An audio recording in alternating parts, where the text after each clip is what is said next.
Matthew. How are ya? I'm doing good. How are you? Oh, it's so good to be here. Me too.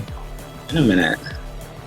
Okay, here are some questions I have for you. My name is Matthew Allen. I'm 40 years old. I am living currently in Brooklyn, in New York. I have been here for a total of 11 or 12 years. I took a little break hiatus and went to Los Angeles for about 8 years. I was born and raised in Kansas. I went to the University of Kansas for my undergrad, which is where I met your lovely sister, who is a dear friend of mine, who happens to be married to one of my best friends from middle school. And that's where I met you, obviously. Yeah. I grew up basically with always having a passion for the arts, and I was a very creative kid. And I was always heavily involved in theater and dance, like music. And that kind of took me into a passion and a short career in musical theater and dance. My undergrad, I studied psychology at KU, as I mentioned, and kind of did arts on the side. I then went to grad school at New York University and went to a program at Tisch School of the Arts where I studied musical theater writing and dance. And at that time, kind of started working on the side in beauty. From there, started auditioning, doing shows, started pursuing more of a life in theater, and did some really cool things with that. Went on a national tour with a Broadway show that took me through the north of Italy and Europe. In a nutshell, that's basically what's gotten me here 40 years later. Why did you want to become a makeup artist? I always had a thing for beauty products. You know, I've always been really into skincare. I've really been into like hair care. I don't know, I just think there's something really cool about the transformative power of what beauty can do for someone. I think beauty on a large scale is very open-ended, and I love that. You know, working in this industry, I've had really good exposure to understanding what beauty looks like all over the world in so many different ways, in so many different people and so many different faces. I just think that's something universal that everyone can share. And, you know, working in a job where you can, you know, make people feel better about themselves or look better, I just think that's like a cool superpower to have. And I've always enjoyed making people feel better, whether it's through entertainment or dance or music. And I feel like beauty was just another way for me to selfishly do what I love to do, but also, you know, make people feel good and look good. In makeup, what's your favorite strength in makeup?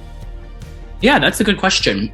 Here's the thing with makeup, you know, it's kind of like cooking, we'll take for example, or maybe like music. You know, you're really involved with music these days.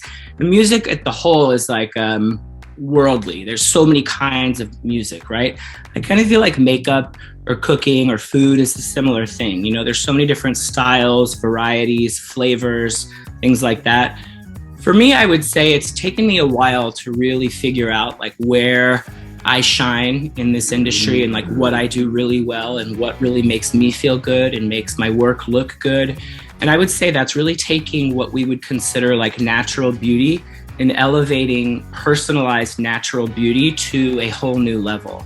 Instead of trying to create an aesthetic and beauty that's like, here's this beautiful face and this beautiful person, and I'm gonna make you look like this. That's not really my approach with makeup or beauty. I really like to look at someone's face and its unique beauty and work with what's already working for that person. So maybe beautiful cheekbones, maybe really nice lips, maybe gorgeous eyes. I think there's always something on the face that you can really work with. I kind of like to make my approach all about that and just kind of making everything else look really nice to support that one beautiful feature about the unique face that I'm working on. Yeah, I think sometimes we kind of get lost in like this idea of like cookie cutter beauty, especially now in the industry. You know, we see these really beautiful people who have really achieved this like high aesthetic of what beauty kind of is in the, you know, digital world and the social world. And don't get me wrong, like they look great. These are all people I follow and look at and admire as well. But I also think there's something really honest about, you know, everyday beauty and practical beauty and ageless beauty, and really understanding what beauty means to everyone at wherever they are in their life, how they look, how they feel, their age, all of that. that's really like where I feel like I belong in this industry. Have you worked with anybody famous? Yeah, like I've been doing this for a long time. So I've had the opportunity of working with tons of famous people. I really like it. I would say my exposure when I was in Los Angeles was much better with that, just because I was doing all the major award shows. So like the Grammys, the Emmys, the Oscars, the People's Choice Awards, everything with NBC and ABC.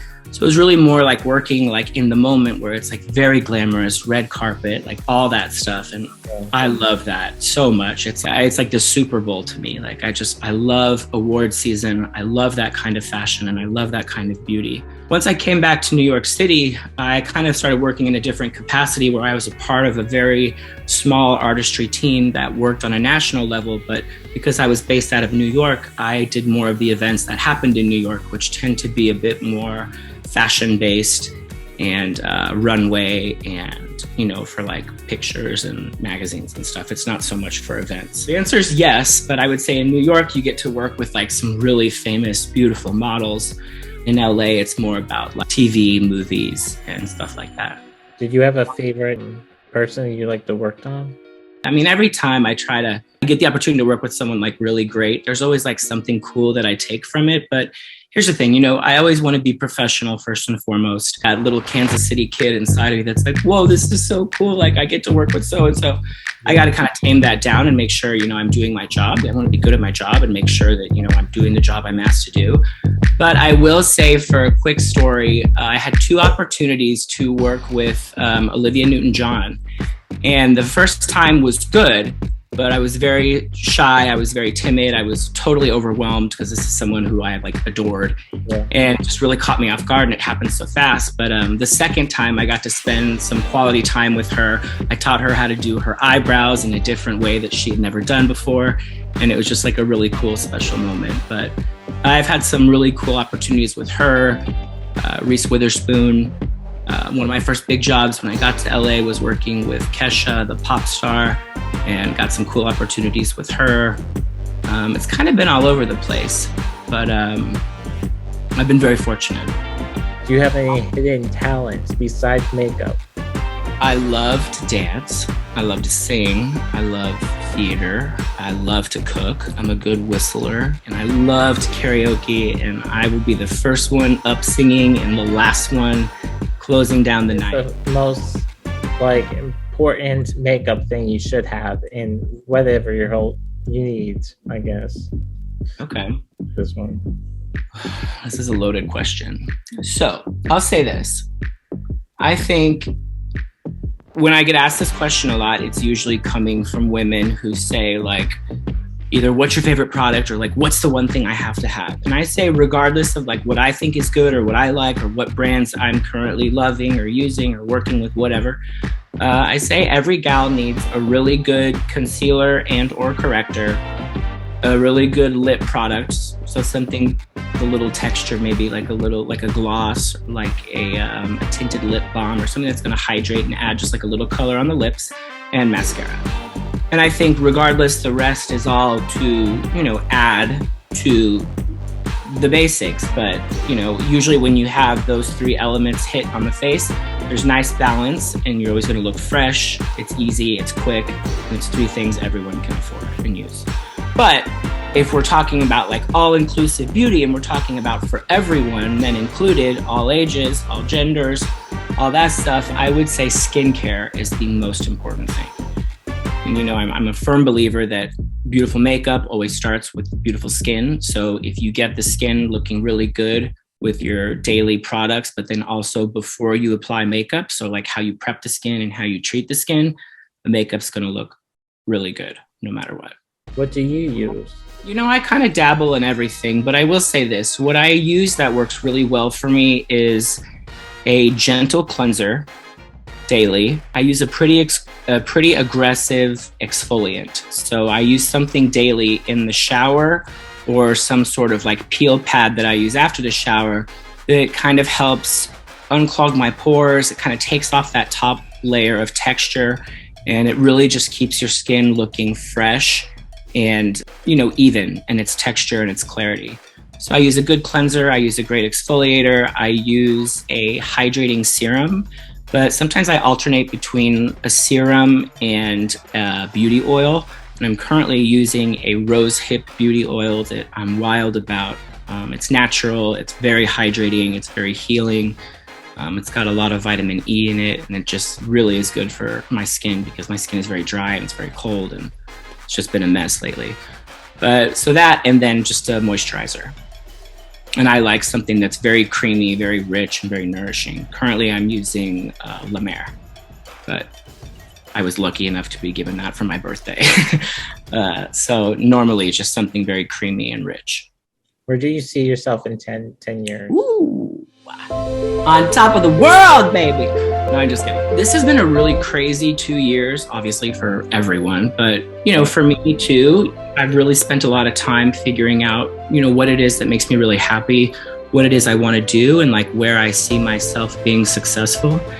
And, I really see myself kind of going out on my own from here and celebrating my approach to beauty and making myself more accessible in a digital and personalized way. So I'd like to work towards having my own brand, my own shop, my own YouTube channel, and putting a more personalized approach on what I have to say about beauty and what I hope to share about beauty. Okay. So I hope to have a family, I hope to have a home, I hope to have a place on the East Coast and the West Coast and in Kansas. I hope to be healthy, happy with my family, with my friends, all of those things. So if somebody made a mistake on what to put on their face, what would you do? Is there a different thing you can hide it? Yeah, be a little more specific. I feel like you have a good question here, and I want to make sure I understand. Are we talking like a blemish? Yeah, or something, just something. I don't know. Well, here's the thing. For me, makeup is all about balance and contrast. And what I mean by that is like I like to see conflicting textures, colors. I like to see balance, but I like to see juxtaposition. So I like to see shimmery eyes with a matte lip, or I like to see a really glossy, bright, bold lip with a very soft, natural, matte eye.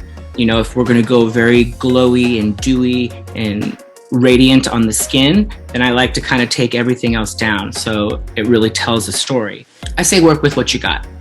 I've worked with women before who feel very self-conscious about the size of their lips, or they feel very self-conscious about the shape of their face and they want to enhance their cheek, or they want to play down their lips, or they don't like the shape of their eyes, so they want to do their liner a certain way that's going to either enhance or maybe alter the shape of their eyes. And that's all fine. And I'm happy to educate on how to do that and teach on how to execute that. But I think it's about making smart choices and working with what you got. If you have big, beautiful lips, celebrate that, work with that, learn how to use your makeup to support that.